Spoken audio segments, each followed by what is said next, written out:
All right. Take two. Here we go. Gonna let Casey in.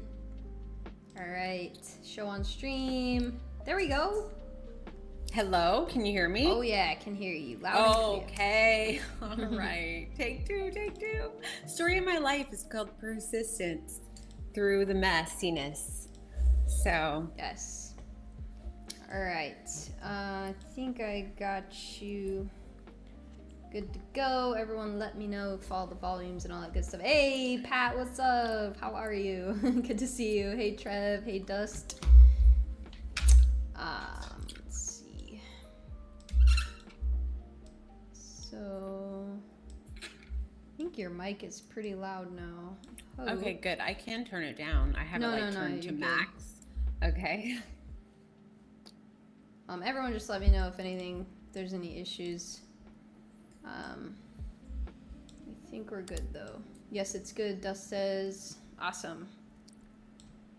All right, so let's see. We got about 10 minutes. Make sure you guys check in, and we'll get going. And hopefully I get on PokerMommaa's table and take all of her chips. Well, I hope you get on my table, but you're gonna be sad about that second part because nobody taking my chips. Yeah, you hang on to those pretty good. I've seen lately, huh? Well, had a rough start to Brazil, but we finished strong, and that's what it's all about. Story of my life. Tell us about your trip and where were you and what did you do? Okay, yeah. I started off in Panama. I wanted to take kind of like a solo poker journey and, just celebrate the ability that I'm able to do what I love and try to crush it and enjoy some cultural experiences. So started off in Panama. We played the WSOP circuit main there, and I cashed that on one bullet, or was it two bullets? I don't know, it was two bullets. One or two. Anyway, I think it may have been one. May have been one. I'm pretty sure it was one. Choctaw Durant was two, and Panama was one. And that was fantastic. And then just enjoyed some of the country and stuff. Also, did all my girly maintenance, like my hair and various stuff, and it was so inexpensive. And they did a way better job.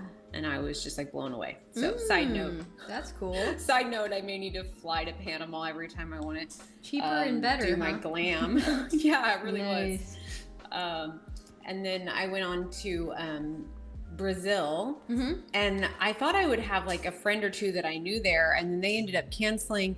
And so I was really did not know. I don't know Portuguese at all. It's very different from Spanish, and I didn't know anyone there. I got in and lost a bag, and then tried to get into my Airbnb, and the guy had gone to sleep and he never gave me a code to get into the room. So it's the middle of the night, 1:30 in the morning. I'm outside my door for hours, trying to get into my room. Cannot get in, don't speak the language, trying to use Google Translate to talk to somebody to help me, and never did get into that room. So now I'm roaming the streets of Brazil, trying to find lodging. So I went to where the event was going to be held, and they didn't have any rooms available. So there was a hotel across the street, and they had one room, and it was $400. Oh my god. So now I can take my bag and wander the streets more, or I can pay this outrageous price. Anyway, we got through that beginning. I think I should have taken the next day off from poker, realistically. Yeah. But in the moment, I didn't really realize that I needed to take the day off. But the beginning of the trip did not go well. I busted everything. I felt like I was playing well. I still have some spots to look out now that I'm back at home, but nothing was going right, kind of like the start of my trip. And sometimes I just feel like when the energy is not with you, whether you believe in that stuff or not, I have recognized that I only play when I feel my best. I will plan my trips now around whenever I'm in a good time in my hormonal cycle, because as a woman, I'm different than a man who has the same cycle every day. And so I've been doing a lot of things like this, but it correlates to everything. If everything's kind of going wrong, it might be a good time to just relax, reset your nervous system, make sure you're really centered and grounded and focused. But over time, I got settled in, and at the very end, I had been wanting to have some sort of Brazil cultural experience. Yeah. But again, I didn't really know that many people. Everyone's kind of in grinder mode, too. And that last night I was searching for someone to take me samba dancing, hadn't found anyone yet. So I decided to reg the ladies event. Many of you guys know I don't play many ladies events. But I've lately started to play a few more. I think it's been good for me to practice them because I usually don't like them that much, which tells me maybe I need to assess what's going on there and why, and get better at them. So anyway, I regged it. I bagged it up, came back the next day, ran up a stack, final tabled it. Well, after I bagged, I found Lorena, who's this Brazilian girl who does editing and video and marketing, and she is just a sweetheart. She ended up taking me out, showing me around Brazil, taking me dancing, and so I got the best of both worlds. I got to make a final table, I got to experience Brazil, and ended on a really high note. And my final hand was kind of interesting. I wasn't at all upset that I busted. It was 20 bigs effective, and I had ace 10 on 10 high, and got it in versus jacks. I had to bust, but I was, I think, upset with the way the money got in. And so I have to relook at the spot because I don't think I should have raised the flop. She bet a tiny little one big blind bet. And I think I was thinking about my hand wrong with the ICM pressure. I think I should just flat. I ended up raising her bet, but she was an under the gun opener. And as an under the gun opener, I think I should just be flatting there without the ICM pressure. Anyway, she puts me in, I tank call it off. And I just think there's a lot of ways I could get the money in there and feel fine about it. But I feel like if I had raised there, then I should raise to fold because I just think I could probably escape. She's likely not putting that many bigs in versus my check raise without a better holding. So I was a little disappointed in my decision making on that hand specifically, but ultimately it's a sign of a player who I'm rethinking about the spots and how I would have done it differently. So ultimately happy with everything. And I made my flight. I thought I was going to miss my flight home. Made my flight home. Nice. And back here with my son. We've been cuddling and watching movies, and life is good. Nice. That's awesome. Dust said, reg, bag, final table, samba. Let's go. That's right. Gio, thank you so much for the $2 super chat. Hi, Ash. Hi, Casey. He says, what's up, Gio? How are you? It's nice to see you. Tables are open. Yep, tables are open, guys. So I like listening to her talk about poker. Yeah, it's awesome. It's great to learn from other people's viewpoints and perspectives and the way they approach and think about the game. And what I've learned, especially in those female, it's just player types, right? Not male or female, but what I saw often in the female, the ladies event I played was they'll tell you when they have a better hand than you, So it's you can raise the fold there and get away from it. All the things you said, I think, but also you just we're at kind of the top of your range. So it's just one of those cooler spots, I feel like. And it was a bit. I've been doing so much work with a trainer, the Octopi trainer, really studying GTO methods and ICM prep and that sort of thing. So I felt like I was a better player, that I could have just played my spot differently. But ultimately happy with the run and the experience. Yeah, awesome run, awesome draw. I'm at table 73. Just so table 73. Okay, cool. All right, guys, we're getting ready to start here, and I threw this new structure together really quickly, so let's hope I didn't make any huge errors. It's all in our fold tournament, guys. Let's go. No, just kidding. It should be fine. It should be fine. Whatever is going to happen, it's going to happen, and we're here for it. We are here for it, most definitely. So yeah, it sounds like your trip was awesome. That's great. It's nice to get some culture, some poker, meeting new people, and like you were telling me earlier, kind of connecting with people you wouldn't meet otherwise, but are in the poker community. So I think that's pretty special as well. Ash, have you been to Panama or Brazil? Yeah, fun fact, first time I ever hung out with Casey was in Panama.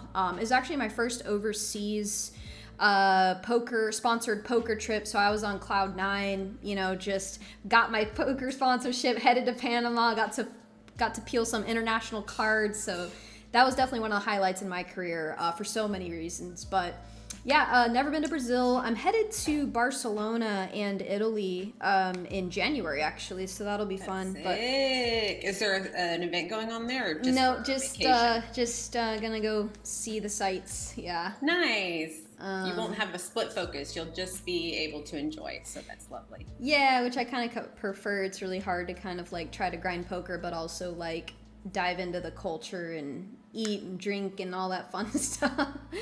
So yeah, exactly. Good luck, Casino Whisperer. Let's go see Mula Says. Never been, but you're in now. Hey, David. Hey, thanks for. It was nice to see you too in Tunica, man. Good to see you here. Any Vegas trips soon? Not probably for me. I probably am skipping this December. PokerMommaa, what about you? What I have coming up? Are you going to Vegas in December? Oh, you know, I had thought I had planned to. I won one of the smaller packages to the Bahamas. I've gone. Wait, how'd you win that package, Miss Mills? Well, do we want to start with January and how I? No, okay. No, oh, we can go back as far as you want. So she wins a ring in January, decides to go to Council Bluffs, and literally texts me and says, "I'm gonna go win a ring," and then literally wins a ring. And so then what happened? Well, yeah, I won a ring in January, and then I found out that I thought it qualified me for this package to the Bahamas, and then I found out that it didn't, and I was like, that's stupid. I wanted a ring this year. So we can't have that. So when everyone went to Borgata, because they were running a great series, I decided to go to Council Bluffs, Iowa, because sometimes we just have to find our EV where we can find it. And I thought that going where everyone wasn't going might be a good play for me, and it turned out it was. Oh, we have cards. Because I regged my very first ever PLO 8 or better. And in doing so, my very first live PLO 8, and I won it, and I won a ring, and that got me a package to the Bahamas to play in their 5 million guaranteed 2.5K mystery bounty event. That's so sick. So I'm going to go there. And then part of that package is also they'll buy half your action in the super main, which is a 25K buy-in and a 60 million guarantee. That's sick. Which is pretty sick, but I would need to stay like a whole extra week in order to like play that. So I haven't decided. I had considered starting off at the Bahamas and then going to WPT where they have more middle range buy-ins rather than all these like super huge buy-in events. And also I think all the big time crushers are also going to be at the Bahamas because for various reasons, right? But they win the packages online where the play is tougher and blah, blah, blah. Various Tritons going on there and all that sort of stuff. So, yeah, well, I think that also kind of shows how like table selection, tournament selection is pretty key sometimes, and you were very strategic about it and it paid off for you. So that's awesome. Pat, no, I can barely play with 2 cards. I ain't doing 4 or more. That's crazy. I still am trying to learn how to play the two cards they give me and no limit hold them. But sorry. I saw John DeCarlo said Barcelona is amazing, but they're also protesting being overrun by tourists. I had gone to Barcelona a few months back, and what I will say is what they were really upset about was the housing crisis and people taking Airbnbs and not being able to, and people not being able to find affordable housing. So one thing I did to ensure that I wasn't participating in that was I got a hotel instead of doing an Airbnb. So I think like kind of reading up on what is the real root of the problem, and then trying to still support their tourism while also being respectful of their homeland is like the key there. So that's what I tried to do. Gotcha. That makes sense. Do I have time to get hoops in? I mean, I don't really have anywhere to play near me, so that kind of sucks. Someone else said, oh, no EPT Barcelona. Nah, pass. I'm probably going to Barcelona and Madrid, but still trying to figure that out. I feel like I missed a question up here. I can't see. It's weird. I'm like only seeing some of the chats. I don't know why. It's very strange. Let's see. Okay, I'm going to pull up this actual YouTube chat, and that will probably help. Oh yeah, no late registration. PokerMommaa with the clutch. Thanks for hosting. MGM PokerStar said that. Don't forget to like, subscribe, and smash the thumbs up button. Tony, I'm so sorry that happened to you. Yeah, we didn't have late reg on this one and tried to get up the new link as soon as possible. But Tony, we will host more. And again, I apologize that I don't have. If I could add late reg for you right now, I 100% would. Appreciate you understanding. My first time doing a tournament link myself, but we got it straightened out now, and we'll host more. So stay tuned. If you're not following my socials and Poker Now, Ashley's, and we post whenever we run these events, which is pretty often. Yeah, I'll post it on X, on Discord, on Facebook, on YouTube, on everything. So yeah, follow us on all those things so you don't miss anything. Yeah, we're in a new game now, Patrick. So we had to make a new link. And yeah. Smash the likes, Daniel says. Crypto Daniel. Yeah, so anyway. Well, you've got lots of busy months, and now you're headed to Bahamas. Are you doing a Vegas WPT, or is that instead of because of Bahamas going on? It might be one of those like last minute judgment call things that I decide on. Right now, I'm definitely set up for Bahamas for that first week, and then I'll either stay and play the Super Main, or I'll head to WPT win, or I'll just come home, and I'm kind of gonna just see how it goes. Okay, gotcha. I see. Yeah, it's weird how it all like kind of clashes, which kind of sucks. Yeah, exactly. Yeah, thank you so much for joining us, Pokerfish channel. Appreciate you playing. How are you doing over there, Miss Mills? Any spots? I haven't played a hand yet. All right, cool. I have not played a hand. Do you mind closing those doors for us, Danny? So the loud noise doesn't come in. Danny, can you close those doors? Sorry, I thought it was muted. Okay, I'm in the big blind now. I'm gonna try and see if I can pull up your table here. Just need a second. Yeah, no worries. What table number? I am table 73. Okay.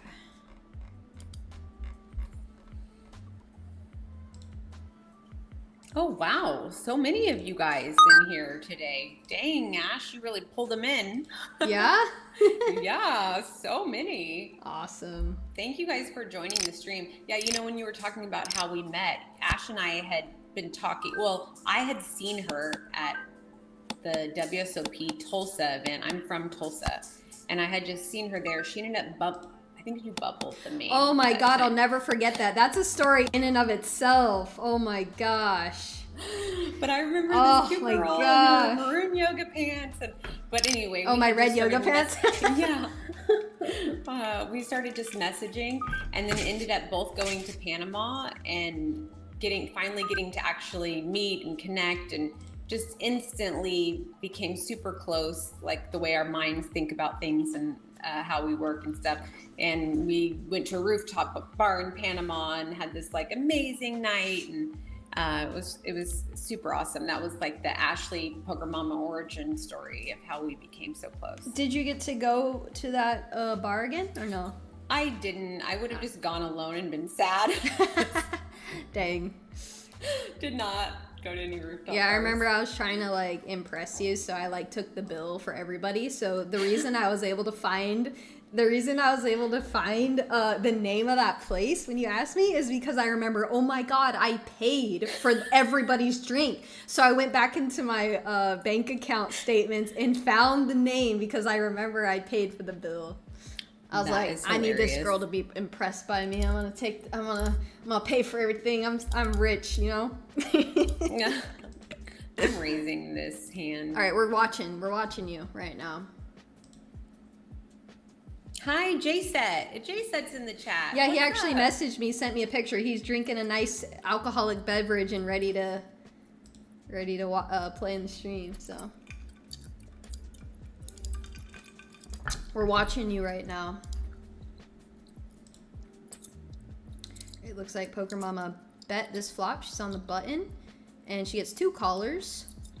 A little bit of a wet turn card here. little blocker bet sizing by Tarantula. So head to a river, which is a 6 Now of hearts. any 9 makes us straight. Yeah. Oh my goodness. So with no other pending action, I can just say I have a straight here, and I'm still thinking about folding, but I'm gonna call. Oh my the 9. gosh. Okay. Everyone had limped, so Ooh, on the button, Tarantula I had a raised set. the 4-5. Oh shit. Yeah, so everyone had limped, so I raised the 4-5 suited on the button there, got 2 callers. We get a 3 of hearts on the flop, which I thought was like a good card for me to go ahead and c-bet on. And then the turn gave us a gut shot, but we check it back because the board's wet and they're both calling. And then we get there on the river, but they get there better, so. Yeah, that's pretty gross. The other guy had a set too, a set of 7s.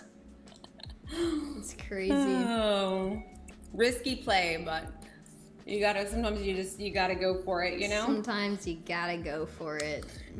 Now David said, such a playa on and off the felt. Yeah, I try, David, I try. It works. It worked too. She definitely is. So funny. All right. Elias, How are you in this hand? Elias, I can't tell because your card protector is so big. I am. I was scared to like show too much. Yeah, it's okay. But I am. Now he checks. I'm gonna bet all in. Over bet jam. Fold. Folds the 7 deuce. Oh, he had 2 pair on the turn. That's gross. Got counterfeited. Yeah, sorry, Elia. We had some technical difficulties, so please bear with us. We'll have it ready and sorted next time. We had to post this link for this game here, so it was a little bit out of sorts tonight. All right, let's see what PokerMomma's doing. Folding. I'm folding. All right. There's some other people in the chat though too that I think gave their table options. Okay. We do and will sometimes if you're a Poker Now Plus member, Max G. And if I could, I would add in late reg for you right now for the first 4 levels or so because of the mishap, but I don't have the option to add it now at this juncture. I'm sorry if you missed out on this one, but I was actually just talking to the CEO and of Poker Now, and we're going to host another one probably this week just to redo this one because of the starting stack mishap on the first one. So if you missed this one, we're going to run it back not only right now, but if you missed, then we're going to run it back again probably later this week. Nice. Yeah, these are super fun, and thanks for having me, by the way. You're so good at this. Thanks for being here. You're welcome anytime. All right, tomorrow, another free roll.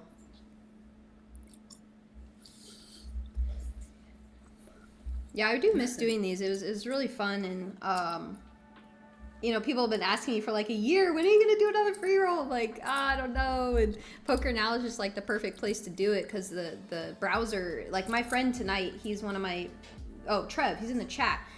He's like, I've never played on there. Is it easy? I was like, yeah, you just get in the browser and it's so easy. You don't have to download it's anything. Amazing. Yeah, and he loves that. He's a cybersecurity guy, so like he doesn't like to do all this like downloading stuff. Yeah, exactly. So he was able to register so easy. So yeah, it's just such a great platform, and obviously love Poker Now and the CEO Poker Now. He's awesome as well. And yes, both Brett and Rafe are awesome, and Samuel.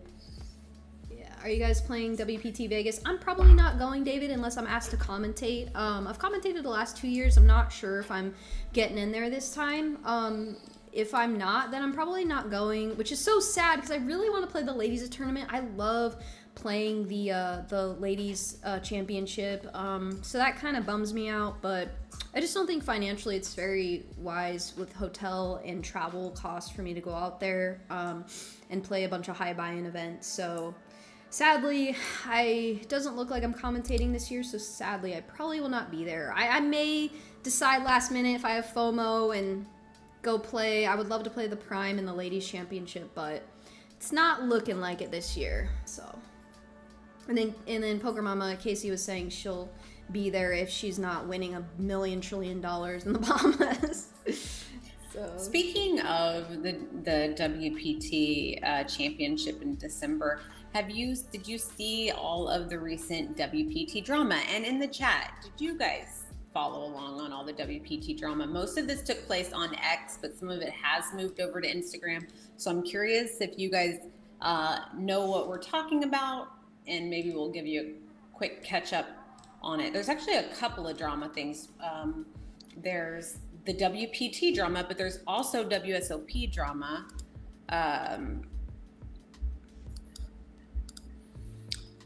Which is, did you hear about on the documentary, the drama with the documentary, the WSOP doc?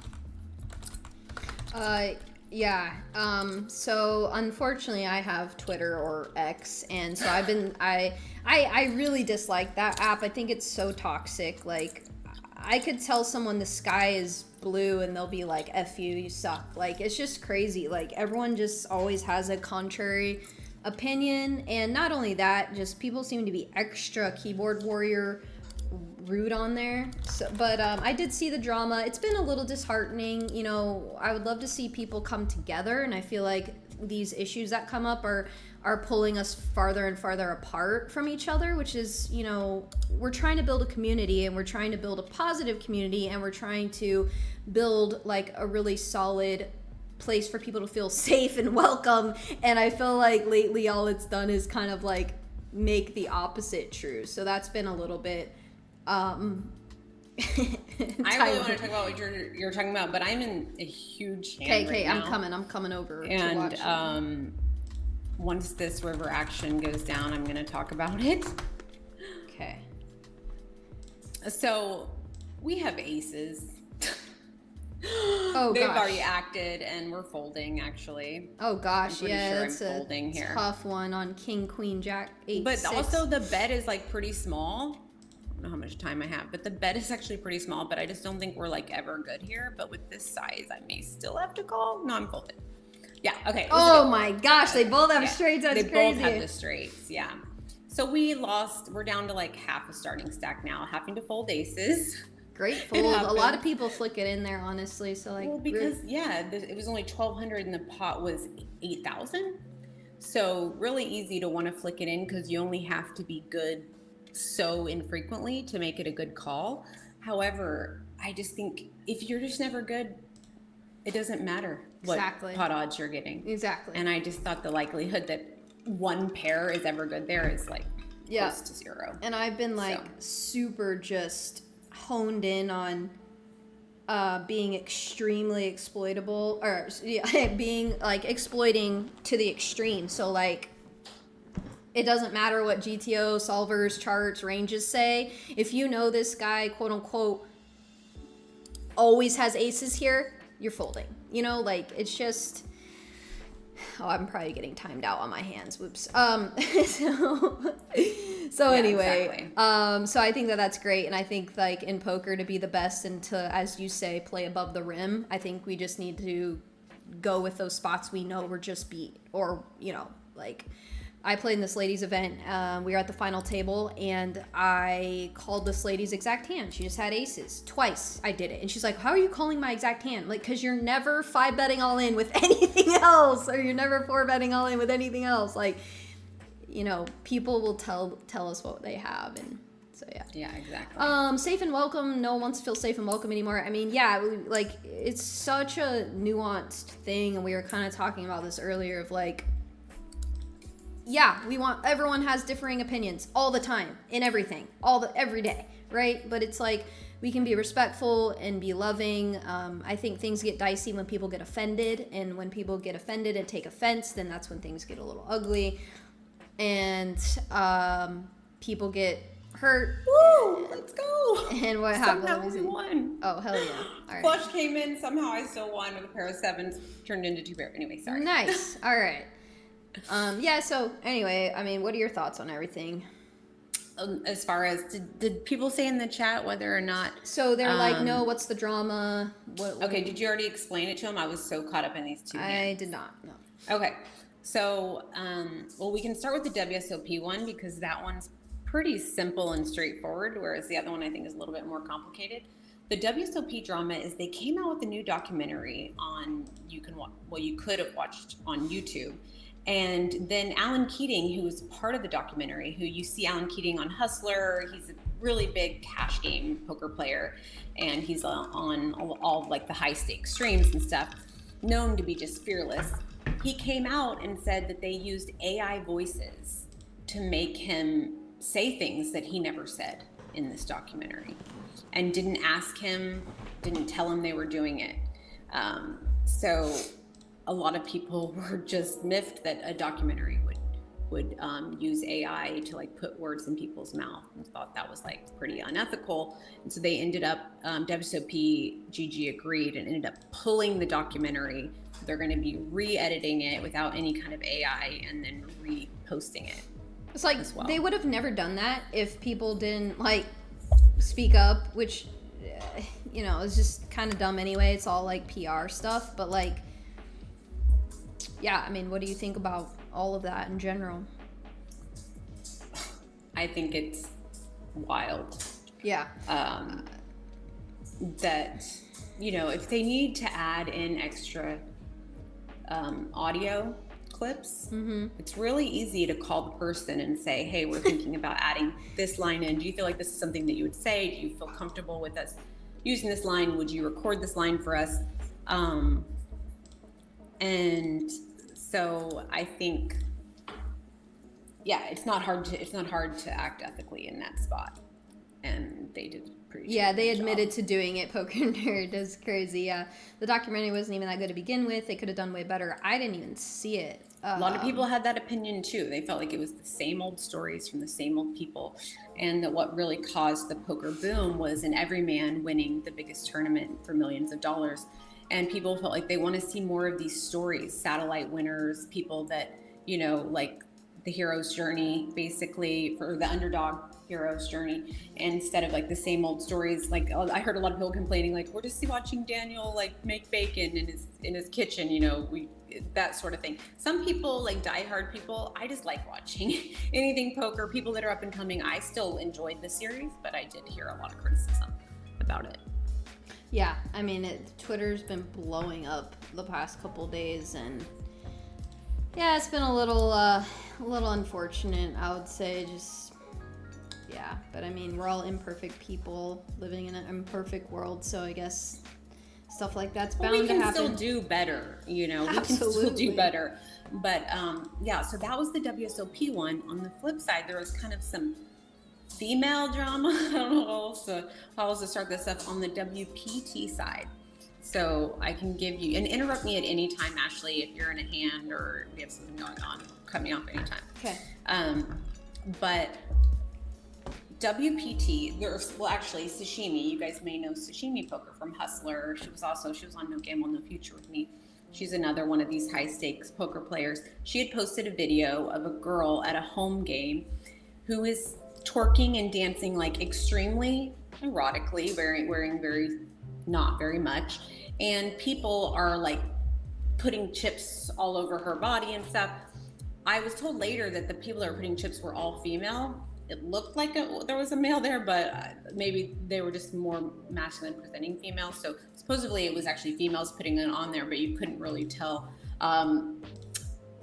the chips. So Sashimi posted that video. It's very, very out there. And WPT took the post and reshared this video of this girl dancing this way and the chips in front of her. And they put the caption, "This is what GTO players took from us." kind of playing on the fact that all of these like high level GTO players, you know, they're very stoic, they're non-emotional, they're very just like calculated, versus, you know, the wild cash games where everybody's being crazy and just having a good time. And so it was like a play on this to be funny. Well, many of you guys know Abby Poker. She's come up recently, the last couple of years, become one of the really big names as a content creator, as a female content creator in the space.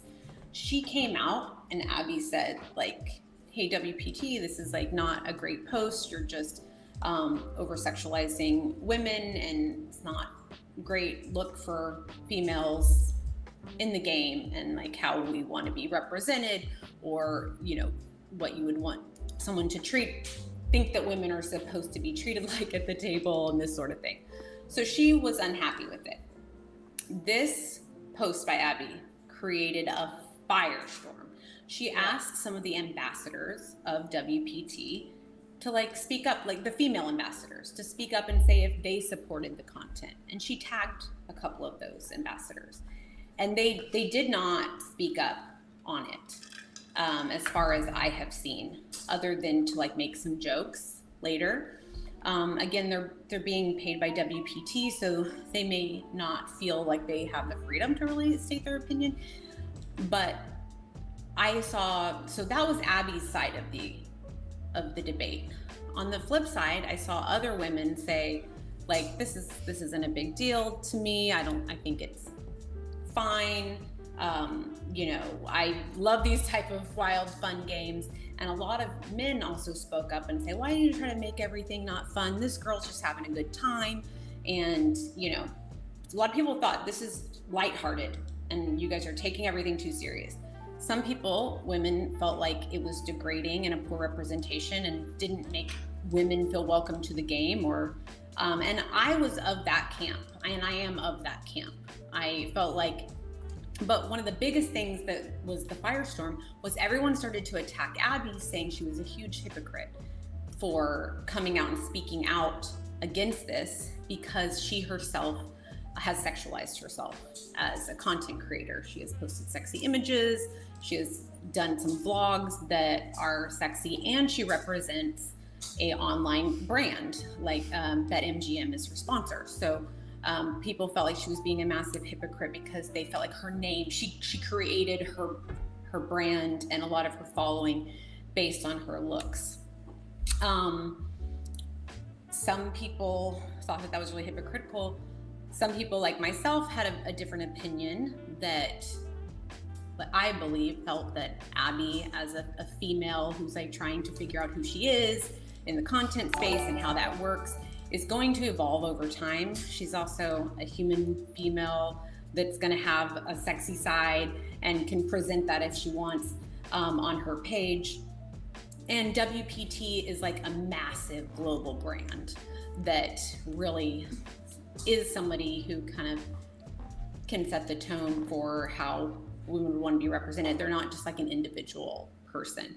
But some people felt like because Abby represented a brand that it was a similar thing. I felt like she's an autonomous female and she had spoken herself that some of the things she had done in the past weren't how she wanted to represent herself, and she had kind of evolved away from that. Mm-hmm. But I felt like they were two kind of different things. One looked like a very degrading image of females like doing like almost sexual acts on a table, having chips put on her, and one is like a female who's figuring out who she is and exploring that, and has a right to, and she happens to be beautiful, which she can't help. Like a lot of people are like, you made your name by, well, she can't help that people like to watch her because she's pretty, you know. Right. So that was how I felt. But what I really felt like came out of that was a lot of attacking of Abby from men. And then what I noticed was there was a lot of attacking of Abby from women as well. And what I think is that, and what I always feel like is that we should be able to have differing opinions. There was a lot of people that felt like this was no big deal, and we should it should be fine, and they have a right to think this is no big deal and have their opinion. And Abby has a right to feel like this isn't how she wants women represented in the community.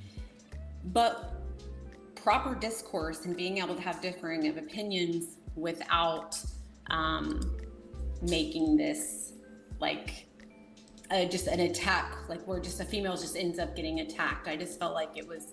And then another female had weighed in and saying, hey, WPT, why don't you speak out? Like, why don't you come out and say how you feel about this? We want you to be accountable to this, or like have a stance or say something other than to just kind of double down and laugh it off. And I noticed that she then got attacked by a lot of females in the community. And so what I really just would love to see is just people to be able to have differing opinions, and then not to then dehumanize or bully those people for asking for accountability. I just you got a different table? Yeah. Yeah, I just had a really big hand I had to fold as well. But that's kind of the breakdown of the drama as far as I know. Yeah, that was pretty much a good summary of it. And you said a good word too. You said dehumanizing, and I think it's so easy to do, especially on the internet. People just sit behind their keyboard and just feel like they can say or do whatever they want, not like forgetting that like Abby's a real person with thoughts, feelings, and you know, and everybody is. But it's like, I think there's this like dehumanize, like for example, like on my YouTube channel, people type away and say things like that they would never say to me in real life ever. But it's just because there's like this dehumanization aspect to it. And anyway, what's your new table? I'm now on table 12. And I think for me as somebody who, growing up, as a female, I was really bullied. Whenever I see anyone being like just attacked and kind of gone after on a personal level, whether she's right or wrong, I don't enjoy it. I think that that's not really like how I hate that the thing that came out of this is not like really talking about it and discussing it, but it was just women ended up attacking women, men ended up attacking women, and we're not better off for this in any way, the poker community or exactly. Like it didn't do any good, and that's like, if anything, we just look like a bunch of clowns now to the outside world with everything that's gone on in our community. So it's not great. Some drama's good for poker. Yeah, I guess like there can be highs and lows, ups and downs, but like I don't think ever treating anyone poorly is ever needed, you know?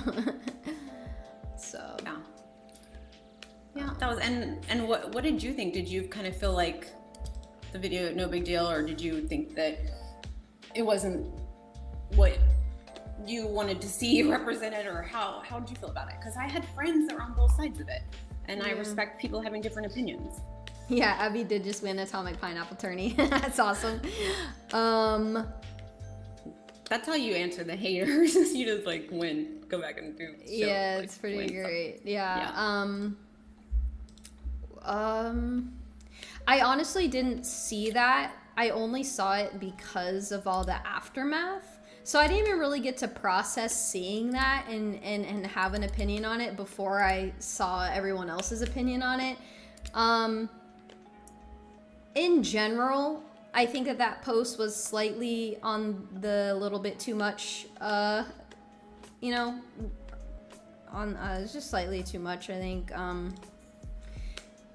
Not a great look, I don't think, but I mean, I think what happened afterwards was the most disappointing by everybody, so yeah.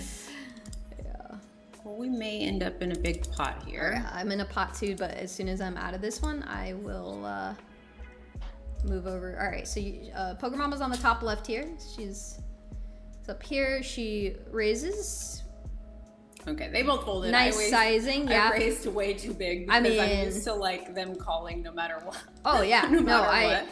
That's what you do. So if people call, you raise bigger, and if they still call, you raise bigger. That's literally the name of the game. I maybe didn't find the right ratio there, but it's all good. Yeah. People ask me all the time, like, well, you don't understand, the whole table calls. I said, then raise bigger. Like, exactly. Well, you don't understand, they'll just call. I'm like, great. So they're in there with inferior hands when you put a ton of money in. Great. Yeah. So the two ways that we compensate for people overcalling is we tighten up a little bit. So we, like, whatever your opening range was, you fold more. That's folding is a superpower. You save the money, you tighten up your range, and then you open bigger, and you open to whatever size it takes to get it heads up or three-way. So whatever that size is, if it's a buy-in, it's a buy-in, okay? Exactly. And then you're in there, you're all in all of a sudden with ace queen off, but they call you with ace jack. And great, there we go. Exactly. You know, so like, we're piling with our hands versus people who are calling too light. And the beauty about that too is people don't adjust correctly, they adjust incorrectly. So instead of like 3-betting you more or jamming on you, they just keep calling with bad hands. So yeah, that's kind of like, can be like afraid of like, well, then they just hit a jack on a bust, but you get in. The goal is to get it in with a better hand with more equity, and if you have full equity, to push it if need be. But in this instance, you're raising for value, and we're going to be in another spot here. Yeah, I just called. And the pots are getting really big now. Flush draw and a pair. No, we hit it on the turn. Dang it. Bye, Realtor Danny. Thanks for joining. Realtor Danny. Oh, and Landry just re-raised big, and I think we have to call it off, even though we might be up against a bigger pair here. Right. I think with the amount of this is the dream spot. Good spot. Hold. 9's hold. Nope. That's not a hold. Spade. Or straight. Backdoor something. 9. Nope. 9. 9 one time? Oh. No. Well, that's the dream spot. We Yeah, get it in like so good there. So. Brutal. You got really lucky ace queen to kings. Gotcha. Nice. That's always fun.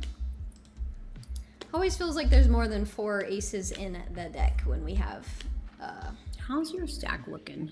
Well, it was up to 20K, and then I just lost it all in with well, you still have 1.5x start. A pair versus a flush draw, and he hit it.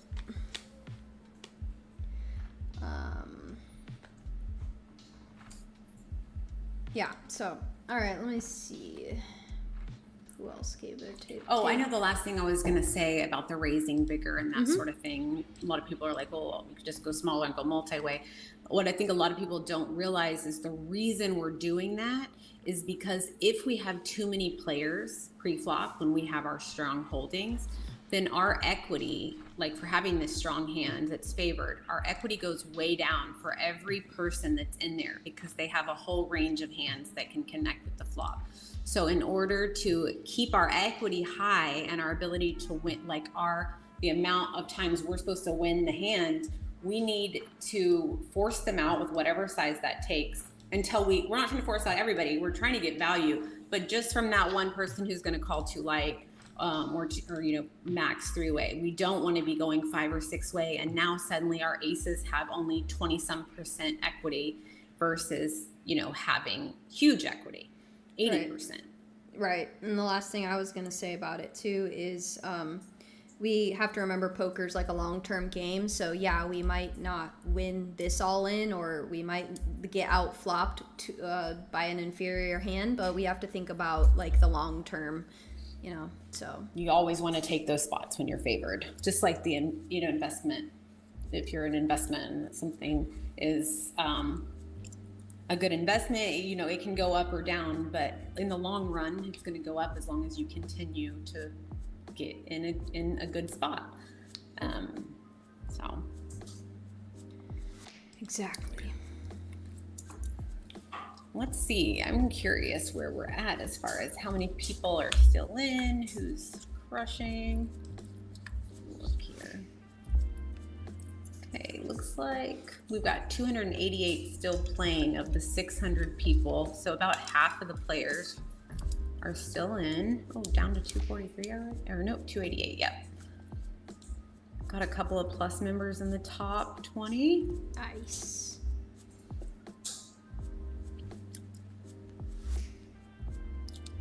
Right. And what table are you at, Ash? So I'm on table. Oh, I guess I can look on here, can't I? It's right on your felt. You're on table 27. Oh, I see it. Yeah. Okay, so an all-in and a call here. So I need how much more do I have to call? Oh, 2,000. Okay, I call. All right, I guess I don't know. Ooh, he flopped a set of sevens. That's so gross. Oh no! Come on! Oh no! 8. Oh, only an 8. An 8? Oh. Oh, that is so gross. With the backdoor clubs backdoor too. Clubs too. Yeah, it's crazy. Bruh. Oh, you still have a stack. You still have. I thought you were out. No. All right, we're still in there. We can still run this baby I'm still up. in, but I've literally made one pair the entire tournament. Yeah, I feel you.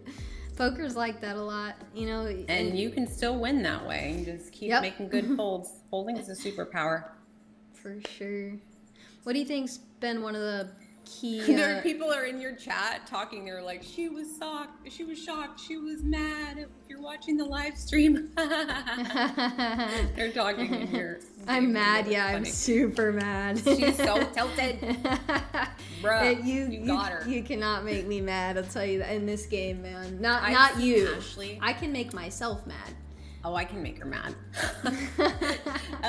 But I have seen Ashley have some of the most brutal beats I've ever seen in poker, and I've been around poker many, many years.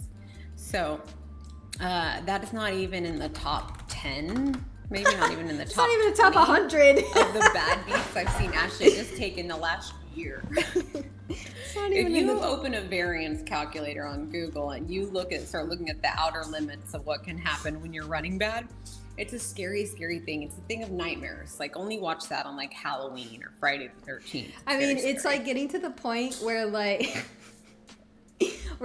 people on my Instagram story think I'm like lying, or like, and that's why I take photos. Seriously, that's why I take videos of the runouts, because people think I'm like trolling. Like, I know what you mean. But what do you think's been one thing that actually? Craig just did a cool article. I don't know if it's for Poker.org or Card Player Magazine. I'm not sure which one, but it was a cool question he asked me, and I don't think it's out yet. I think it's coming out, but he basically said, like, what's one thing you think you're working on right now in your game? In general, it can be anything that other pros aren't working on right now, and I'll share mine after you. You know, it's interesting because I don't really know what other pros are doing specifically, but I am more of a live player. And I think one thing that I'm doing that many players maybe aren't doing is allowing myself to deviate whenever I see signs. One of my specialties is reads, feeling people, knowing when they have really strong hands, watching their eyes. I can oftentimes see when they hit a set of 3s or 5s based on the card they freaking focus on, and then how they play the hand suddenly. So what I'm really starting to try to do, for quite a long time actually, growing in poker, and still sometimes, this still happens, but I'm getting better at it, is because GTO wise, I'm supposed to do something. I'm supposed to call here. I'm too high up in my range, whatever. I would call and see exactly what I knew I was going to see. They're not supposed to have that hand, but I knew they did, blah, blah, blah, blah. And now I'm just really leaning into studying GTO. And then when I'm at a live poker tournament, letting it go and trusting myself. Yep. Yeah, that's great. Yeah. Sethi shows 7s. Nice hand. Yeah, no, I think that's great. It's definitely like one of your super strong suits in poker for sure. Trev said Ash is a pretty upbeat person, which is why a part of the reason I adore her. Trevor probably spends more time with me than most people. That must mean he plays Call of Duty. Yes. And Trev's also seen me the ragiest anyone could ever see me, like, you know, yelling at the screen and getting all mad and stuff. So thanks, Trevor. That's so funny.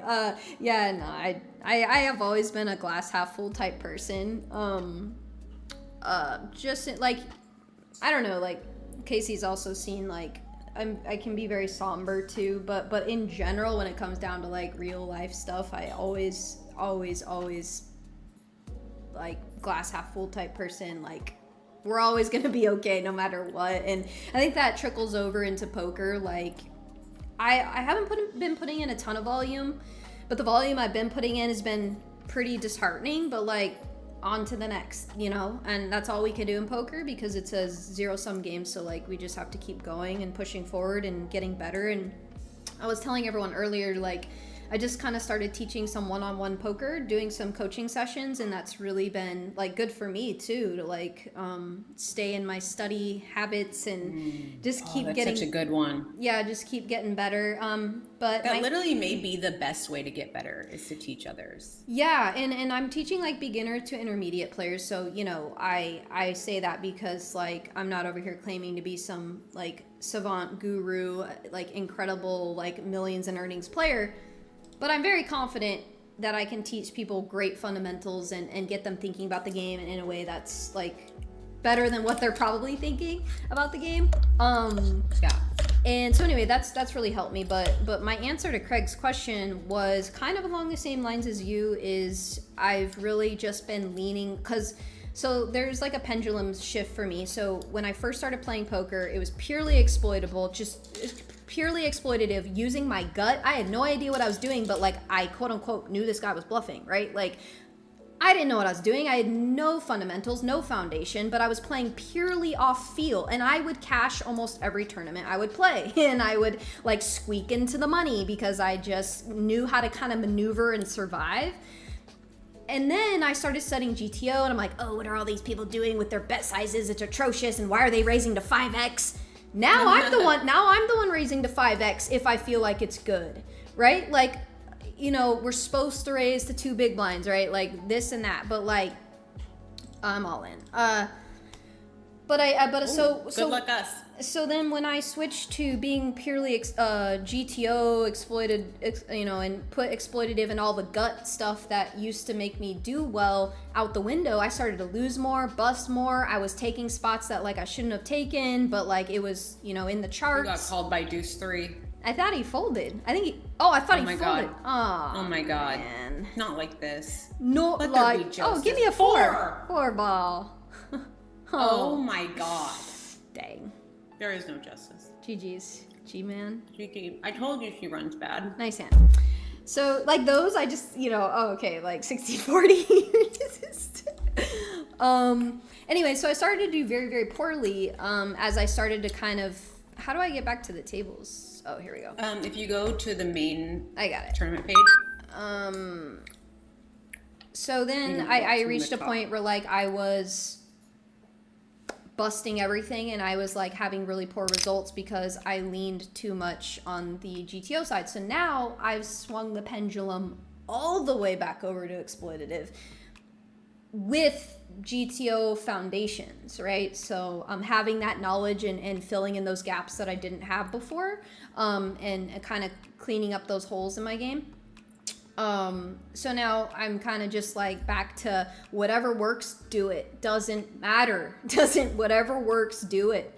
And that's kind of how the best players, especially in these smaller fields, smaller buy-in fields, these players like Dan Lowry, who doesn't study any charts or anything like that, plays purely off of feel and experience and exploits people. Like, those are the types of people who just thrive in poker. So it's like they're doing something right. So, kind of back to that train. Yeah, exactly. I could not agree more. Yeah, like I've been doing some stuff like texting some of my poker friends some hands, and there were some fun hands that I got involved with. And oh, we're on Poker Nerd's table. All right, good luck, Poker Nerd. Like stuff where it was like, you can't ever know exactly what your opponent has, technically speaking, right? But like you can also just kind of really know what they have, like just getting away from spots, folding in spots, and then also like getting thin value, and just feeling like you're playing lights out. You're not technically supposed to bet, but this guy's never raising, so you go ahead and can go for the thin value versus that you might not be able to make against a better opponent. And like just I've been feeling really locked in with that sort of thing, which is great news because, you know, while I've like not had any real results lately, I actually feel like I'm playing my best poker I've ever played, which is kind of funny because my results don't show it at all. So that can also, I think, play with your... you keep getting in with kings and losing a stand. Like, yeah, every time you have kings, you lose. You're not gonna have very good results, Ashley. No, my favorite was chip leading for a ring, heads up, and aces loses to queen 4 all in free. Exactly. Like, yeah, that's exactly. But anyway, like obviously that's gonna happen. But anyway, that's really where I've been leaning again is whatever works, do it. To your point, also, I was gonna say, you were saying, you know, people like, oh, raising to 5 big blinds is bad. We have gone through so many evolutions in poker. Yeah. That things that people used to think were so good became terrible and then back again. Exactly. And like there's a lot of meta game that is happening. So like people know that people are raising the big blind with A7 offsuit and, you know, ace deuce or king 6. And so now they're calling more often. There's like all these sorts of things that are happening within the community. People that don't even study that much GTO, but kind of know some of these lines. And so now, you know, things continue to shift and evolve in this game that we have. Even though we have GTO, even though we have solvers, there's still always adjustments. Poker Nerd said, watch this. He's all in. He must have a huge hand. Yeah. Wow. Straight versus full house. Nice hand. Poker Nerd now has piles. Holy. Baby. Woo. You got to be close to shipping. Let's go. Let me catch up on the chat here. Is there another session? No, tonight's the last. Tonight's it. Keep on the brighter side, Ash. I always will. 100%. It's so interesting. I don't see the same chat that I it's weird. I'm not seeing all the chat, so I had to bring up my chat on my OBS and also the YouTube chat as well. It's very, very weird. Interesting. Vampire says, I'm awful at poker, but I enjoy watching. Pretty terrible at poker too, but yeah, Trev, no, I've played live with Trev. Trev knows what he's done. Notice your face turns red when you play. It just takes repetition and practice getting in those spots again, so when you encounter it, you don't freak out inside, like your heart doesn't start racing. My hands get sweaty still sometimes. Sometimes it is something you cannot control. You have to train yourself against, but when that adrenaline hits, it can be very difficult. It is something that over time gets better, but I still get a big adrenaline pumps in big spots. And, Same. I totally do as well. And yeah, like there's some spots even on that WPT cruise a couple years ago, or what it was, 2 years ago now. I remember that was like one of my bigger buy-ins. It was like a 5K, and I remember being in some spots, and it's like still that happens to me all the time. Like playing in bigger tournaments, I tend to put more weight on them, which isn't good. Like I should just treat it as a whatever, you know, but I still get like that, and like I'm bluffing all in on the river even in a $200 tournament. It gets the blood pumping for sure. Oh yeah, it does. So which yeah, I don't know, I really enjoy learning about poker. I enjoy studying and, you know, talking to friends just to see how they think about the game, because that's the best thing we can do. It's kind of like that one game we played, Laden Thinks, you know, which Casey totally nailed one day at Waffle House. Laden Thinks? Yeah. Oh, that one. Yeah. Okay, yeah. So if you're good at that, you'll be really good at poker. And I remember Casey nailed it on the head and everyone lost. And then they had to pay for our Waffle House dinner because Casey nailed it, which was so funny. You're out? I also won the one where they picked players to say how many tables were at the WSOP, and like between all the rooms of Paris. Oh, really? And I kind of won, but it was a bit of an angle shot by me because, which I don't ever angle in poker, just a FYI. But basically, I said a number. I realized it was too high right after I said it. But I looked at the person who had asked me the question and filmed it, and I could tell instantly from her face, like, that the number was You're like, such a too little, big. oh my and God. I was like, I'm changing my mind. I was like You're very quickly like, I'm changing my mind. It is 673, and then I ended up being the closest one. That's so funny. So I'm really good at reading people. Remember that time we tried out for that TV show together, and Yes. we totally just won the whole thing. Like she's like, oh, that's right. They gave us all these like kind of gambler type questions. yeah, we were like, oh, we got this. We got like the max score. Yeah, we nailed we like fucking sorry, I don't know if I cuss. We like quadrupled our like net worth in like, it's so funny. Geo Cool says, tell Casey I like her sister. Oh, my sister is freaking amazing. She is like, right. She just went to the lava in Hawaii, and yeah, I've had some streams with her recently, but she's so cool. There's so much I could be said about that. We've actually been considering starting a podcast. Actually, she's a doctor of psychology, and she has so many interesting insights. She's also just like a very unique human being. But yes, Geo, cool. I love her as well. Sorry, Trev, I'll try to tone down the language. Was Trev offended? No, he's just kidding. He hears me cuss like I know. a sailor every day. We can all do Family Feud. Yeah, I don't know. Like, I've been thinking about kind of what I want to do moving forward in life in general. Like, life's just been on a weird, like, different trajectory lately, and I'm like, man, I really wish I would have continued my gaming streaming back in the quarantine days back in 2020. I probably would have made it into, you know, a pretty decent living at this point. But just like anything you do for work just becomes a job, you know, even playing poker, even streaming, even all this stuff. But anyway, I was saying that because I was thinking I just started watching this Twitch streamer. She streams like herself playing games like Family Feud, and she engages and uses like the chat that basically plays with her. So she'll play like word games or puzzles, and the chat like chimes in, and it's like such a cool community. And I would have loved to do something like that. You would be really good at that. You are very good at that. Kind of feels like you know, and this is just something I've been dealing with myself. It's like, oh, it's too late. It's too late. It's too late. Even too late for what? Just like if I wanted to start streaming gaming for a living, like it just feels too late. And I know that that's probably not true, but that's just something that like a hurdle that I've been. That's a mental block. Yeah, because it's like, oh, I could already be here if I would have started this 5 years ago, but instead I chose to do poker, and now here we are, you know, so. Just start anyway, especially you know so many people in the gamers field that would support you as well, like, yeah. You know, getting your name out there as well. And you are I mean, obviously I'm passionate about it, and I also like live streaming too. Like, I do enjoy it. I don't think I'm terrible at it either, so I don't know, we'll see. Good night, Geo. Thanks for joining.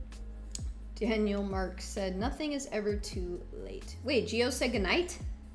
Well, I'm looking at two different chats. Oh my gosh. The one that's on your toolbox says, Canto Flyero said to have a good night. And thanks for joining. Start anyways, all sub. Thanks, David. You've always been awesome support. Ooh, huge flip here. Jacks versus King Queen for piles.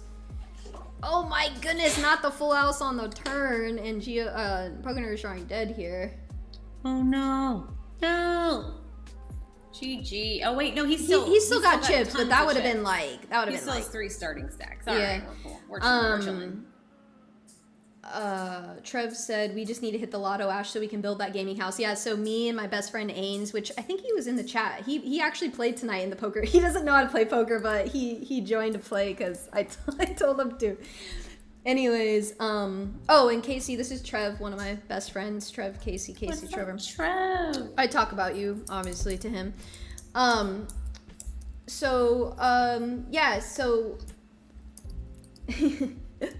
Yeah, me and Trev joke about starting a gaming house where like me, Trev, Ains will just live and we'll stream and we'll play games all day, every day if we hit the lottery. So it's like your heaven. You would be so happy. You're so happy when you're doing your gaming, which what tells me why even no matter what happens with your channel, whether it grows or not, you know, if you love it, you should just do it. And you're great at streaming and you're great at gaming. Like I love poker so freaking much.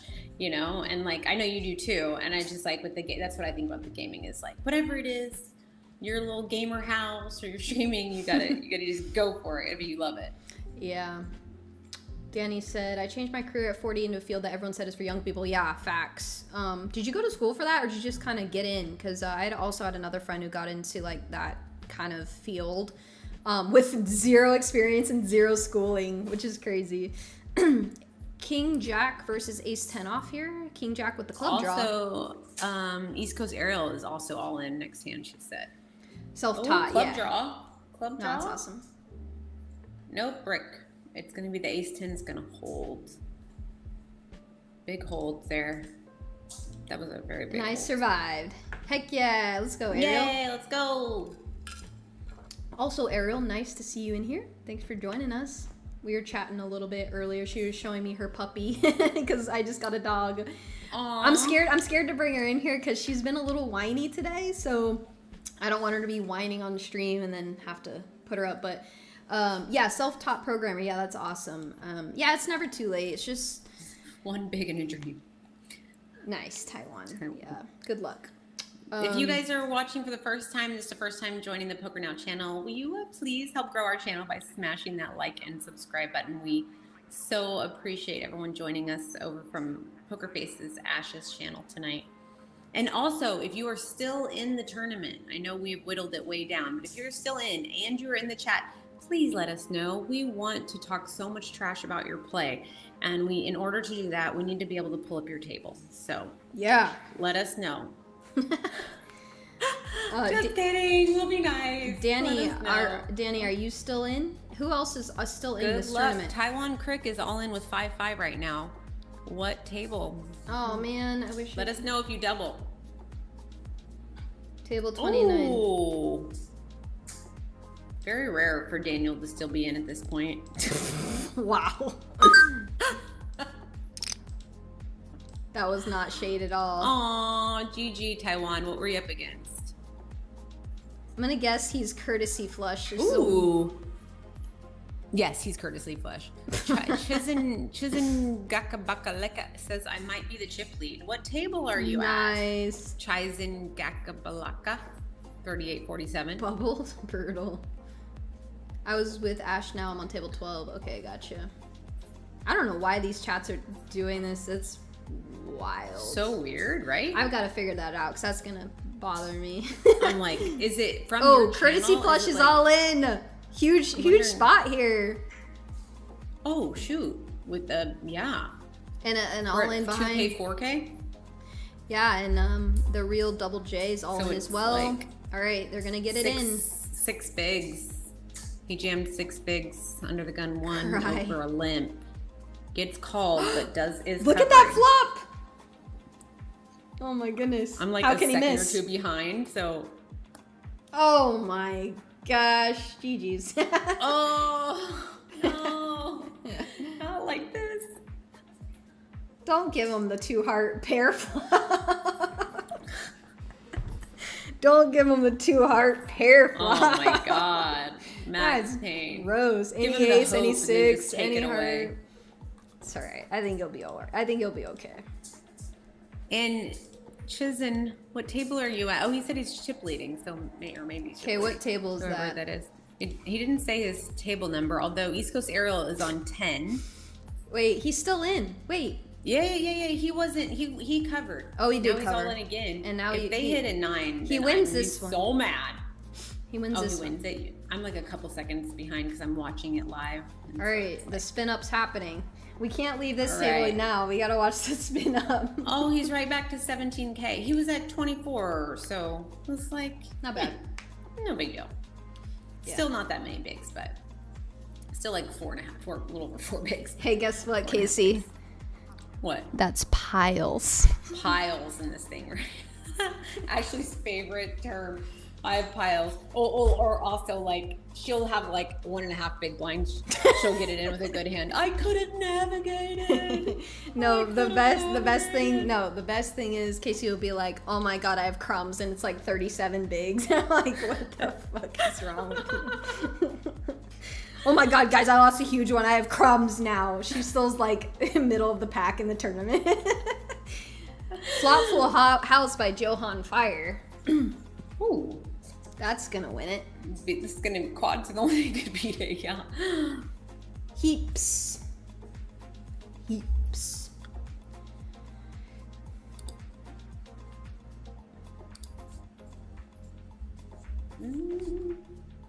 Poker Nerds all in? Or is that the old one? I thought he busted earlier. No, he was still in. Okay, well he just jammed on table 15.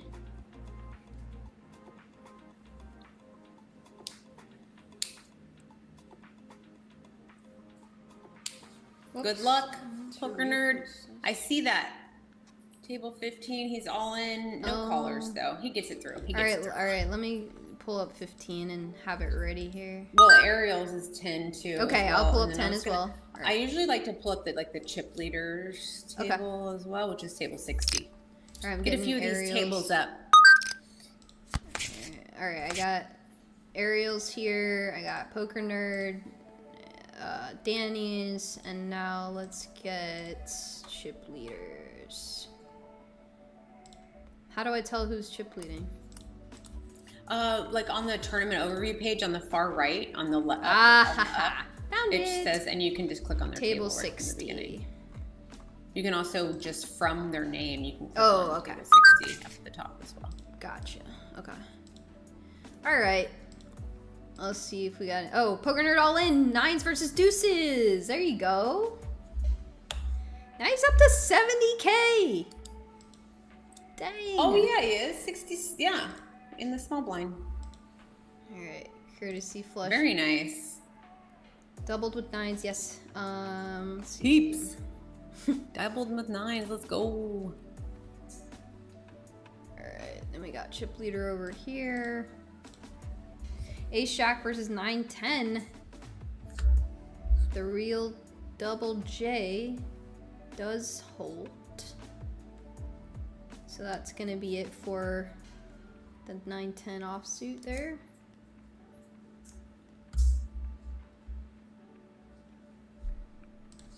Raj all in under the gun, 20K. All in with Ace King. All right, we're coming over. All right, she's all in. Oops, I probably shouldn't have said that out loud. I thought it was the action was over. My bad. Guess it doesn't really matter. All right, and shoot triples. Right? Let's go. Yeah, triples. Heck yeah. Nice.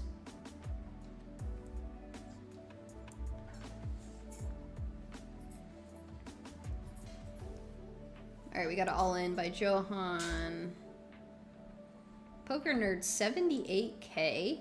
East Coast Ariel's 17K. Guys, if I'm missing any of your tables, please let me know, because now I know how to pull them up here. And okay, so I see what's happening with the chats, because there's some people on your channel, I guess they're chatting in yours, maybe? I don't know. And then, yeah, so the ones that are chatting in yours, and then because they can still see it on yours, that's why. Okay, I've got both up now, so now I'll be able to follow along.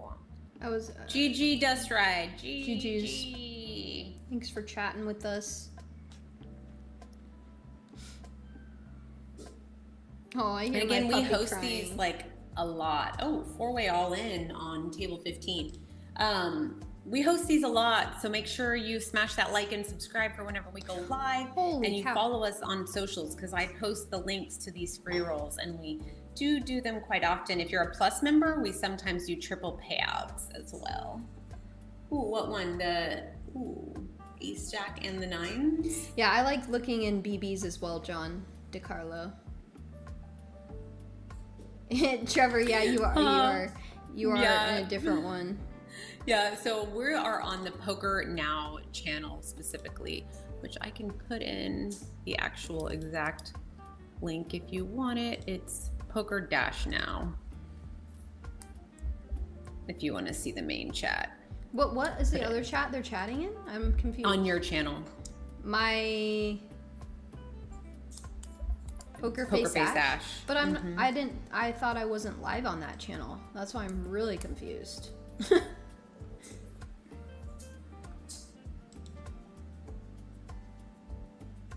I'm very confused. Right. I shouldn't be live on my actual Pokerface Ash channel, though. I am? It is, yeah, Pokerface Ash, yeah. What? Let's see. There's 20 watching, but most people are over here with us. Okay. Oh, that's ours. Wild. Okay. Yeah, I was not supposed to be live on that, so that's crazy. That's nuts. All right. Well, now we know. We're getting down to it. How many people are left in this baby? We've got to be getting down to it. Who's still alive and friends in the chat? And let's see. Somebody's going to win some money. How many do we have left? It's got to be getting big. Okay, only 65 left of the 600 people that started. First place, $300 Amazon gift card. Second, $150, and third, $50. 65 got moved to 65. Oh, still on 10.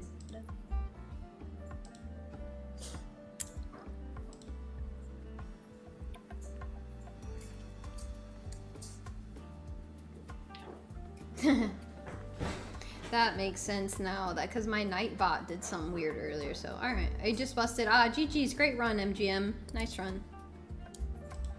Wow, Poker Nerd has like 100K now, 10 starting stacks. That's quite a nice stack you have there, sir. All right, we got it all in here by X-Rated Man, Johan Folds, Courtesy Flush forced kind of. Oh, not the dominated Courtesy hand. Flush is all in. Oh, nice. Needs running straight cards or fours. Oh, another four one time. Another four ball. No. GG. GG's. Nice run, nice run. You went out in like 60 something, right? Very nice run. Poker Nerd in the big blind.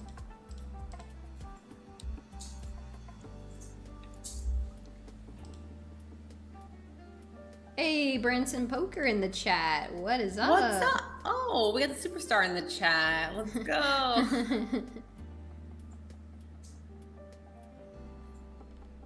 Oh, they said we are rebels in your YouTube, the diehards. We're not leaving. You can't make us go.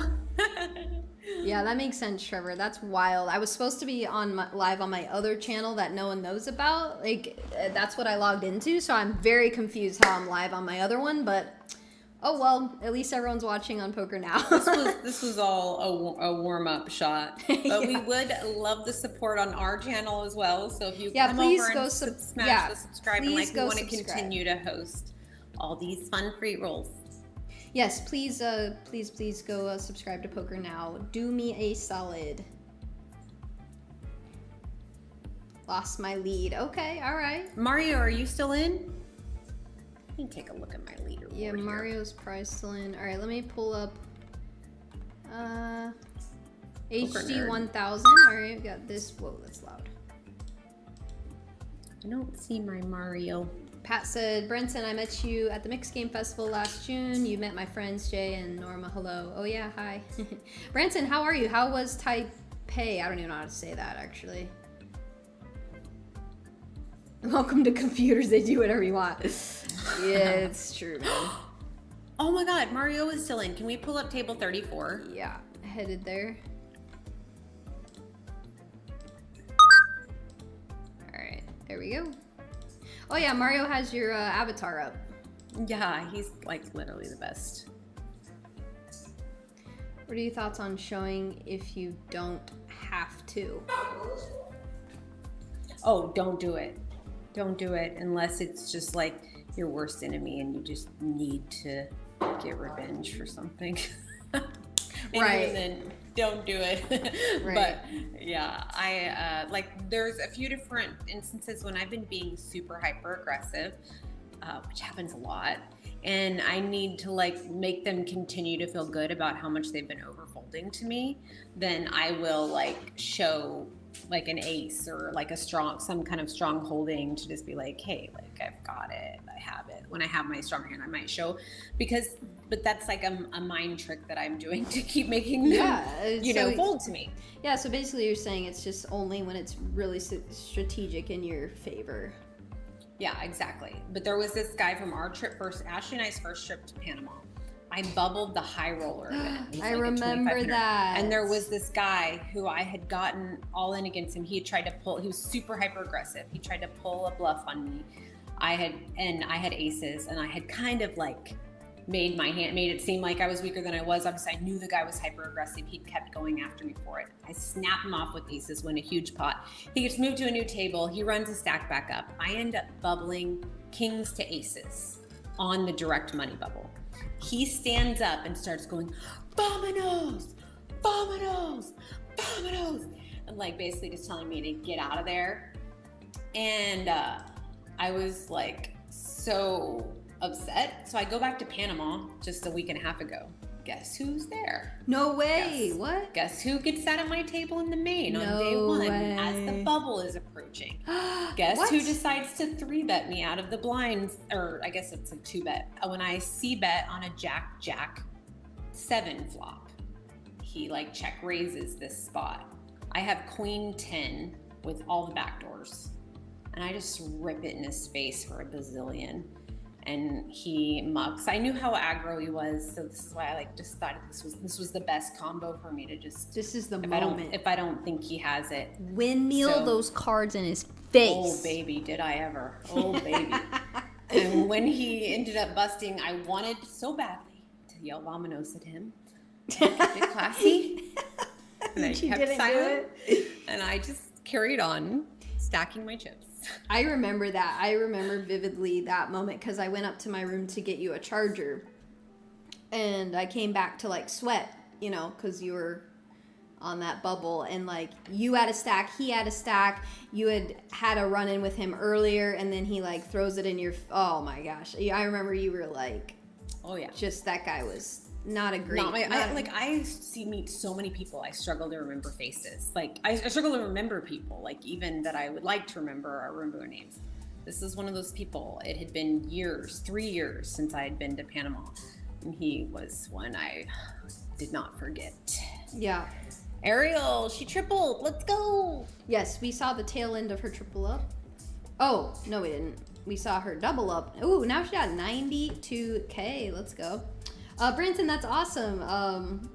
Congrats on getting second in that tournament, dude. I hope you got some. Oh, what tournament did he get? He said it was a small, hilarious tournament. Pillow, high, low. 4 cards. Get 1 more on the flop, 1 more on the turn, and 1 more on the river. That is pretty crazy. That is hilarious. Oh Sounds like so they're doing a lot of fun stuff. Like Abby won that pineapple. Yeah, it looks so fun. Next year, Branson, next year is my Asia tour. I am going to play poker all over Asia next year.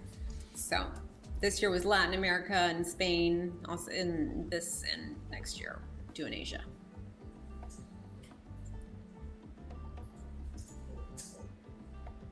It's funny. I won't even read that one out loud.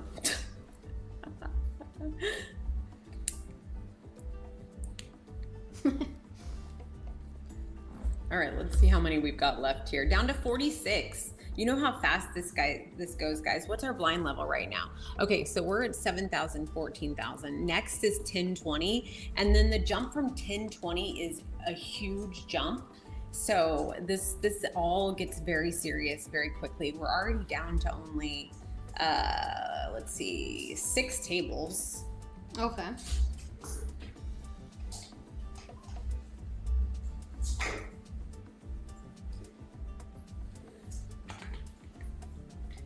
Oh, did I freeze? Something freeze? Oh my gosh, I hear my poor thing crying in her cage. Oh, little baby. I know. If I knew she was gonna behave, I would let her in here, but I don't know that. If I gave her some food, she's very food driven, so she's very easy to train because she'll do anything for some food. Ace Queen, gonna win here.